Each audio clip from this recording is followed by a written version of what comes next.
2005-yil o'qishni kollejni bitirib institutga kiraman deganimda boshim og'rib poliklinikaga chiqqanman. Oshqozonimni davolashavergan. Diagnoz qo'yisha olmagan. Komaga tushib qolganman. Komada ham bilishmagan doktorlar. Tuberkulozli bazasiga yotqizib qo'yishgan. Tomografiya qilishganda o'pka soppa-sog' chiqqan, bosh shamollagan chiqqan, meningit. 1 yil bansada yotdim. 1 oy komada, komadan chiqqanimda 10 tomonim ishlamay qolgan. Ko'zim ikkita ko'radigan bo'lib qolgan, quloqim eshitmay qolgan, gapira olmay qolganman. Shu dorini tavsiya qilishdi-da, maysarani. Maysarani tavsiya qilishdi. O'zi ochig'i maysarani zo'r deyishuvdi, bosib ichdim-da. Bosib ichdim har kunim. Kuniga qancha ichardiz? 2 mahal, 3 mahal ham ichardim. Katta qoshiqdan?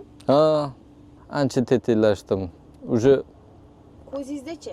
O'zgar. ko'zim bitta ko'radigan bo'ldi. Quloqim eshitdi. Samgilarni ko'zim ko'radigan bo'ldi, quloqim eshitdi. 10 tomonim ishladi. Xudoyimga shukr, doktorlar hayron.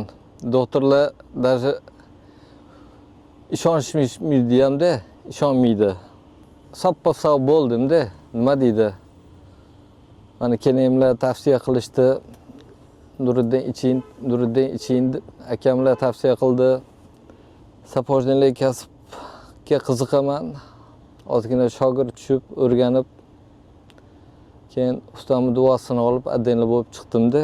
Mana Xudoyimga shukr, yaxshi bo'lgandan keyin uyga 2 ta non ko'tarib kirganimdan keyin uylanib, Xudoyimga shukr 2 ta o'g'lim bor.